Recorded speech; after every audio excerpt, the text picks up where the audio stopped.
Praise God. Praise God. God is good all the time and all the time. God is good. Praise God. Praise God. Isang mapagpalang araw po sa bawat isa. Sa pagkakataong ito, tayo po ay dudulog, lalapit sa ating Diyos na buhay ng may pananampalataya kung saan may dalawa o tatlo na nagkatipon sa kanyang ngalan. Naroon siya sa kanilang kalagnanan. Sa araw na ito, tayo po ay dudulog sa Panginoon sa ngalan ng bayan ng Pandan sa probinsya ng Catanduanes. Ating hihilingin na maitatag ang altar ng ating manunubos sa bayan ng Pandan.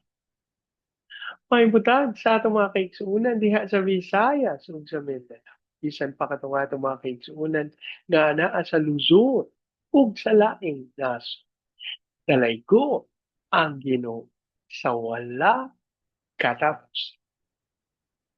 Ang atin pong pagsabay mula sa aklat ng mga awit, 81 kabanata, ang talata po ay 3. Hipa ng trompeta tuwing nagdiriwang, kung buwan ay bagot nasa kabilugan. Hipa ng trompeta,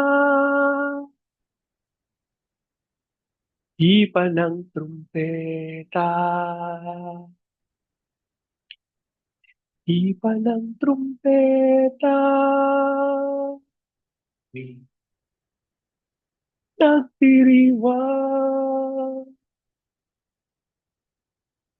Hipa ng trumpeta,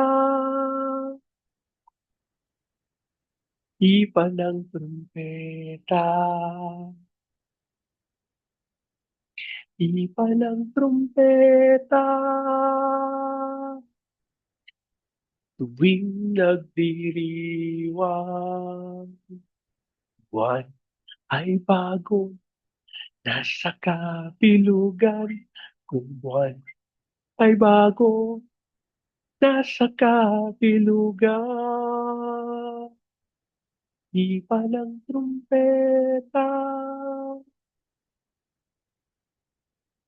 Ama naming Diyos na makapangyarihan sa lahat, kami po'y nagpapasalamat sa pagkakataon na minsan pang makadulog at makalapit sa iyong banal na harapan. Ama, kami po'y nagpapakumbaba, humihingi ng tawad sa lahat namin pagkakasala at ang aming panalangin, Panginoon, malinis ang aming kaisipan, ang aming puso sa anumang kasinungalingan ng kaway. Ipahintulot mo ang magtagumpay sa amin ay walang iba kundi ang iyong kapangyarihan. Habang amin din pong idinudulog sa iyo, Panginoon, ang bayan ng Pandan sa probinsya ng Catanduanes, ang aming panalangin, ang lahat ng altar at lahat ng kasunduan na ginawa sa bayan ng Pandan nang hindi ayon sa pangalan ng aming manunubos ay mapawalang bisa sa pangalan ni Jesus at ang aming panalangin sa kapangyarihan ng iyong Santong Espiritu. Maitatag ang altar ng aming Panginoong Hesukristo sa bayan ng Pandan. Maraming salamat sa pangunguna ng iyong Santong Espiritu. Inaangkin namin, tinanggap namin ang aming panalangin sa pangalan ng aming Panginoong Jesus. Amen. Amen. Amen. Amen. Amen. Amen. Amen. Amen. Praise God. Praise God. Ang ating pong pagbubulay ay mula sa aklat ng Genesis, 37 kabanata. Ang talata po ay 33 hanggang 35. Nakilala niya agad ang damit. Kanya nga ito. Pinatay ng mabangis na hayop ang anak ko. Pihong nagkaluray-luray ang kanyang katawan. Sinira ni Jacob ang suot niyang damit at nagsuot ng damit panluksa. Pinagluksa niya ng mahabang panahon ng nangyari sa kanyang anak. Inaliw siya ng lahat niyang mga anak, ngunit patuloy ang kanyang pamimigati. Sinabi niya, mapupunta ako sa daigdig ng mga patay na nagdadalamhat dahil sa pagkawala ng aking anak. Patuloy siyang nagluksa dahil kay Jose. Ang Diyos po ang magpala ng kanyang buhay at makapangyarihan salita. Sa bahagi pong ito ng banal na kasulatan ay maliwanag nating makikita na nagbunga ang pagsisinungaling. Nagkaroon ng matinding kalungkutan doon sa tatay. Walang iba kundi si Israel o si Nunong Jacob. Ano po? Na nung kanyang nakita yung damit ng kanyang anak, sabi niya, pinatay siya ng mabangis na hayop, ang anak ko. Sabi niya, pihong nagkaluray-luray ang kanyang katawan. Alam niyo po yung kaisipan na idinudulot ng kasinungalingan. Eh alam niyo po, isang paraan para mabatid kung totoo o hindi ang isang sinasabi sa atin, bantayan natin yung emosyon. Bantayan natin yung kaisipan na ano ba ang ginagawa nito sa akin? Ano ba ang sinasabi nito sa akin? Ano po? Kasi lalo na po itong kay Jose, ano, na dinala sa kanya, nung ako, dinala sa kanya yung damit ng kanyang anak na puro dugo. Nung panahon naman po ito, wala pa namang mga DNA testing. Ano. Di pa napakaigpit ng mga pagsisiyasat kung dugo ba ito ng tao, dugo ba ito ng anong hayop, ano po. Basta, pag nakakita sila ng dugo, pareho lang. Dugo ng tao, dugo ng hayop, isa lang yun nung kapanahonan nila. Ano po. Eh, mga kapatid, sa kapanahunan natin ngayon, mababatid na natin kung kasinungalingan o katotohanan yung ipinababatid sa atin. Alam niyo po, napakahalaga na tayo kumukonsulta sa Panginoon. Lalo na po yung mga nagpapadugtong. Dahil, ako sinasabi mo ba, Bernie, na nagsisinungaling ang mga doktor. Wala po akong sinabing ganyan. Huwag niyo po akong paratangan. Ang akin po, meron silang, ang ako po ay naniniwala ang mga doktor ay regalo ng Diyos.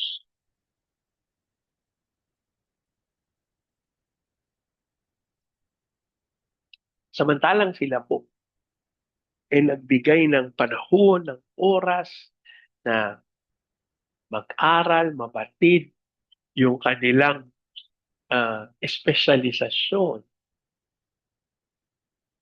Ang mga doktor po ay nakabase doon sa kanilang tinanggap na kaunawaan galing doon sa mga pag-aaral nung nauna sa kanila.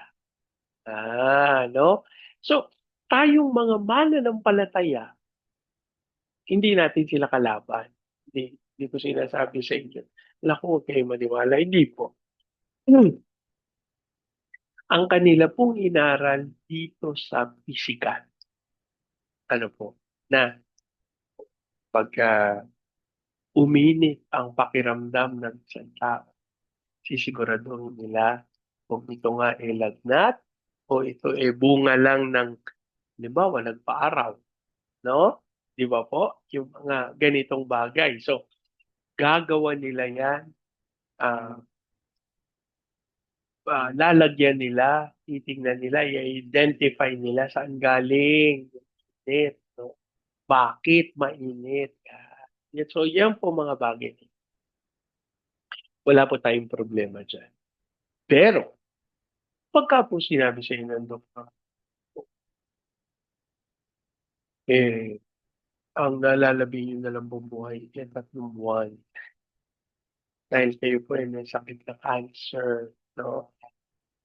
Yun po, base po yun, hindi po yun kasinungalingan, base po yun dun sa pag-aaral na kanilang ginawa.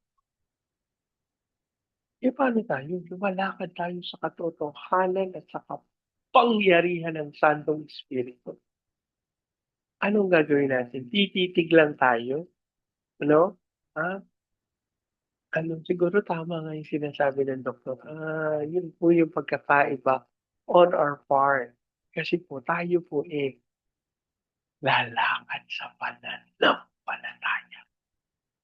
Mga kapatid, kapagka nakakita tayo, ito pa, yun nga yung pagbabantay.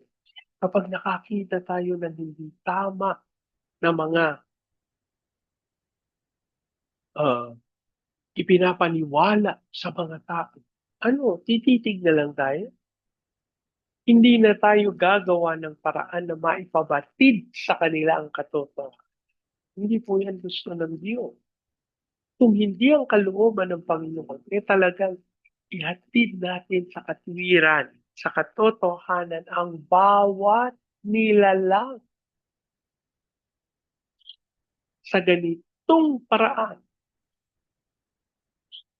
Mapapatunayan na ang Diyos na ating pinagliling ay siyang tunay na makapangyarihan.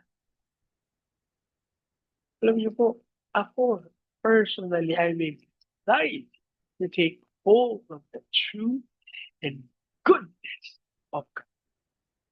Paano magiging posible yun? Po, kung tayo maninindigan sa kanyang katotohanan. Alam niyo po, katotohanan ng salita ng Diyos. Katotohanan ng ating Panginoon nakabase sa kanyang salita. Sapagkat ang salita ng Diyos ay buhay at mabisa, higit na matalas, kaysa alinmang tabak na nagkabilatan. Ito'y nanunood sa pinag-ihiwalayan ng kaluluwa at ng spirit ng mga kasukasuan at ng utak sa buto, nakatatapo ng iniisip at binabalak ng tao. So ang sinasabi po sa atin ito, ihahatid ng salita ng Diyos. Hindi tayo ihahatid nito sa lugar na hindi tayo sigurado. Kapag inihatid tayo ng salita ng Diyos sa katotohanan, may kasiguraduhan. Kaya kapag may nagsabi sa inyo ng balita, kasi ganyan, paano ka naman nakakasigurado? Yun po ang dapat na itatanong natin, no? 100% sure ka ba dyan? Pero alam niyo, ang isa sa mga nakakatakot ngayong panahon, 100% sure. Fake news. So, dito po papasok yung hindi tayo basta-basta nagtitiwala, kundi sinisiguro natin yung katotohanan. So, paano natin gagawin ito? Dadalangin ka. Iwanagan mo po. Ipagkaloob mo yung pamamaraan na aking maunawa, matanggap, lakaran, at tanggapin ang iyong katotohanan. Kaya lang, nananampalataya, walang ibang libro. Walang ibang mapagkakatiwala kundi ang salita ng at posible yan, mga kapatid, ng gesture para sa bawat isa. Let's take hold of God's truth. Yung katotohanan ng salita ng Diyos ating Panginoon. And by faith, exciting things will unfold sa ating Panginoon. So, paano natin gagawin ito? Paano tataglayin itong mga bagong? Paano natin pananampalataya? Hindi tayo magtitiwala sa gawa ng Titiwala tayo sa gawa ng so, nung nalaman ni Jacob na gano'n, alam niyo sabi ng salita ng Diyos, nagluksa siya. Sinira niya yung kanyang damit. Mga kapatid, bantayan natin yung mga kakilala natin, mga kasambahay natin, dumadaan sa stage ng break up. Kasi ito yung ang nangyari, namatay. Parang break up ito. Mas mahigpit lang to, syempre. At may mental mga situation, may mga mental suggestions, ideas na maaring maranasan ng mga tao who are in breakups o kaibigan o umaling, mahal sa buhay na nag-OFW. May mga kaakibat po yan, mga mental experience. Praise God, magiging madali para sa kanila. Pero yung mga pagkakataon ko nagiging mahigpit yung landas na kanilang pinagdaraan. So napakahalaga na mayroong umaalalay, may gumagabay at nagsasabi, nakakakita tama yung daraan. Kailangang bigyang pansin. Alam niyo po, hindi tayo tinawag para mag-solo. Kailangan natin ng tulong at kailangan din natin tumulong dun sa mga nangangailangan. Si ako po, nung nakita nung kanyang mga anak yung nangyari sa kanya, inaliw siya yung kanyang mga manlolokong anak. Pero walang nakapigil dun sa kanyang pamimigati. Nagpatuloy siya sa kanya at nasabi niya na mamamatay ako na nagdadalamhati sa pagkawala ng aking. Sa pong natotohanan ang pagluluksa ng magulang para sa kanyang anak. Isang napakahigpit, napakadilim na landas. Kaya alam niyo po mga kapatid, naalala ko yung kasabihan nila na dapat daw ang anak ang naglilibing sa magulang. Eh, pero pagka yung anak, nauna sa magulang, naku na, higpit po niyang karanasan na yan. At samantalang dito po sa ating kwento, hindi ito totoong nangyari. Pero para po dun sa ating mga kapatid na nasa ganitong sitwasyon,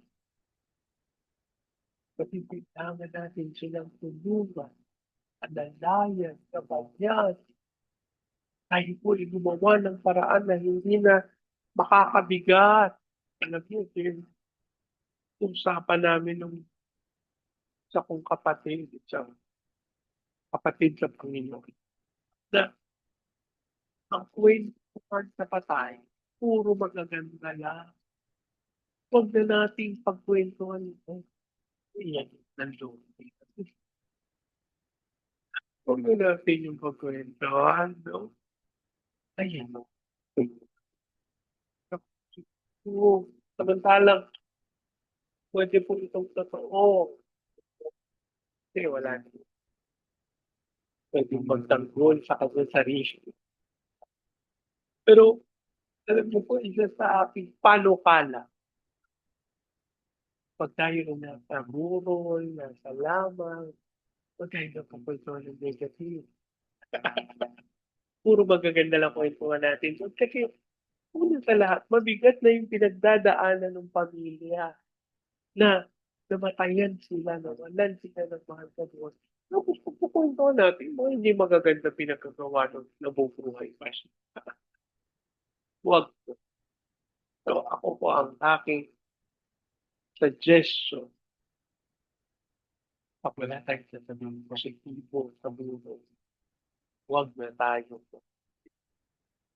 Makinig na lang tayo kasi marami namang kwento na magaganda na nung nabubuhay pa yan. Alam mo, si, ano, ganyan, yan. Tinulungan niya. Binigyan niya. Gagawin lang natin yung pagkakataon. Pero, pagkakataon. Hindi naman natin alam kung kailan ba mabiyan ang buhay ang isa sa atin. Kaya natin nasabi, di ba? Mababago daw ang sa kung maaamoy pa. Maaamoy. Ako, ang paniwala ko dito, bigyan natin ang pahalaga. Kung tayo makasakit, alam ko po yung tumawag na lalamog. Walang galang na sa inyo kasi kayo talaga ang dinukto. Po ako nanlalamog. Tapos, nung tinanong, ano po dadalhin? Naku, hindi po yung kasya dito. And then naghihintay siya. Sir, ano po gagawin? Sabi ko, ikaw nagdesisyon na hindi kasya. Tapos tatanungin mo sa akin kung ano gagawin. Kung si sir kayo po nag-book, malamang ako. Ako kasi ang magpapadala. Parang ang sinasabi niya, ako ang mag-cancel. O hindi ko alam kung ano pa ang gusto niya ipahiwati. Basta ako, yun lang ang naiisip ko. Sabi ko, i-cancel mo. Sabi niya, kasi po sir, kayo po ang nag-book. Kayo po magka-cancel. Sabi ko, di ba ikaw ang humindi? Alam niyo, nung tapos na, sabi ko, huwag ka maglalamog driver. Mag-artista. Alam niyo, ngayon ko lang nauna. Pakaraas pala nung sinabi ko, kay kuya. Kaya lang iniisip ko naman, mas madami pa yung pinadala ko nung una, hindi nagreklamo. Tapos na yun ikaw, no? Alam niyo po, yung ating pagdadaanan sa kuya. Pero kung may nagdadalang aking yan, po, yeah, pero nan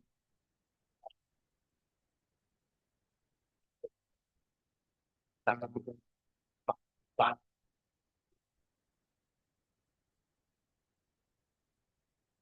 pa naming Diyos na makapangyarihan sa lahat ng buhay na papasalamat, Lord, lalo na po doon sa karanasan na tinatawag mo kami na maging kaagapay, na magkaloob ng kapayapaan, ng kaliwanagan, ng pagsama mo doon sa aming mga kapatid na dumadanas ng kalustaan. Doon sa mga kapatid namin, Panginoon, na nangangailangan ng pag-alim. Yung mga kapatid namin na nagdadalamhati, Ama, dinudulong namin sila sa iyo.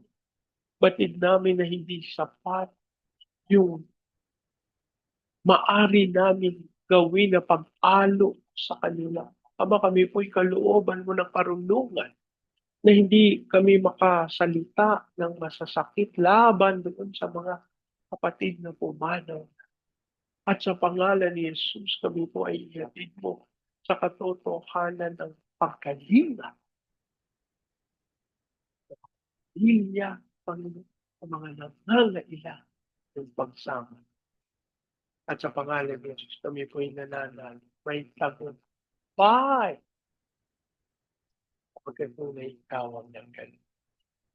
Lord, namin ding itinadalangin ang pagkilos mo, amang Diyos, sa bayan ng Pandan, sa probinsya. Ang aming panalangin. Nagkasunod pagkagawa sa bayan ng Pandan, nagiging ayon sa pangalan ng aming man ay makawalang sa paggalan. at sa pagtutupad pagtagumpay ng pagtagumpay.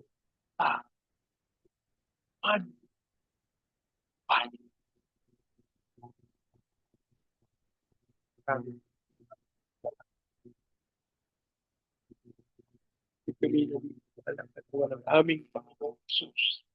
Pagpayo ng panpagdang Christ at sila'y dadaan sa at ang pagdalangin. Pangyarihan ng Panginoon. Maloy bagyo. Kagayon. Legal. Pang-patim. Pang-pagkay. Sa pagpapabayo. Pangyarihan.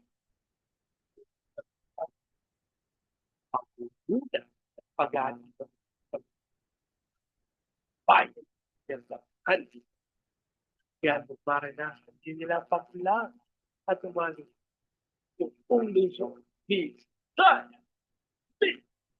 Yan, tawag mo sa poetry to be a mission, send, and to be prepared for it. No? And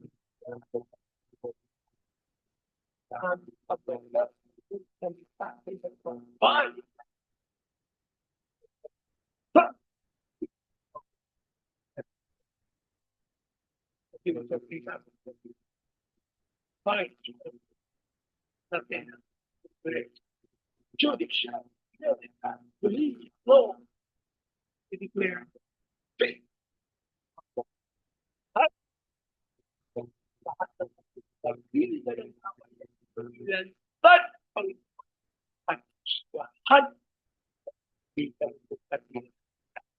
But thirdly, also, there's power and grace.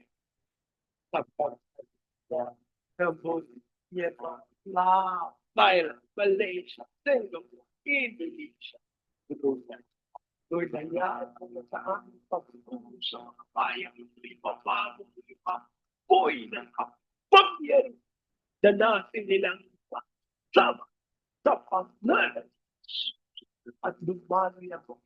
By Jesus! Hindi po ang pagbabago ng kapangyarihan sa baka tayo o para sa ilang pagsama pangalan may manumpay. May hindi po siya. Stop to the Lord, be a great deal of blood. Lord, we declare far of great fight to consume this country. At pinadin pa rin po na kami nagpagdala and revive that land.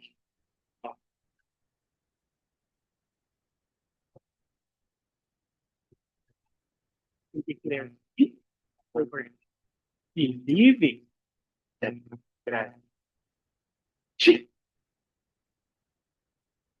Yeah.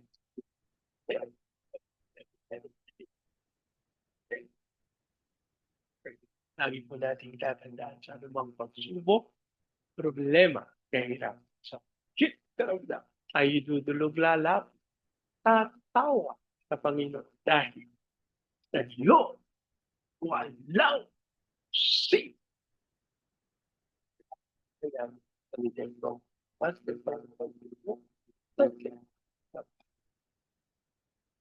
I declare the everlasting love, Father. I declare the unending blessing of the Son. I declare the sweet, sweet fellowship of the Holy Spirit now and forever. I declare this no house and not the party within the tree. Lord, change. Change. Many, many. Praise God. Praise God. Hanggang sa susunod. Sama-sama nating ideklara. Pilipinas, God bless big time. And so we declare to God be all the glory in Jesus' name. Amen. Amen. Amen. Praise God. Praise God.